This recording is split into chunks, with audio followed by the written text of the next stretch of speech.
Hi friends, welcome to 5 Minutes Tech YouTube channel. Here is Samsung Galaxy A14 smartphone. In this video, you will learn how you can check IMEI numbers of your phone Samsung Galaxy A14. If your phone has dual SIM slots, so you will have two IMEI numbers.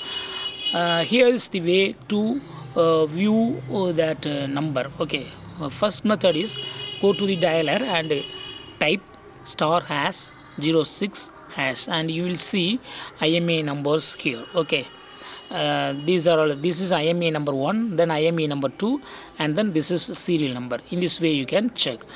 Click OK. Okay, again I show the code star hash 06 hash. This is the first way of checking IMEI number in your phone. Also you have other option. For that, go to the settings in your phone and go to about phone here, and you will see here IMEI slot 1 and slot 2. Also you can see the serial number above it. So in this way, in these two ways, you can check what are all the IMEI numbers for your phone Samsung Galaxy A14.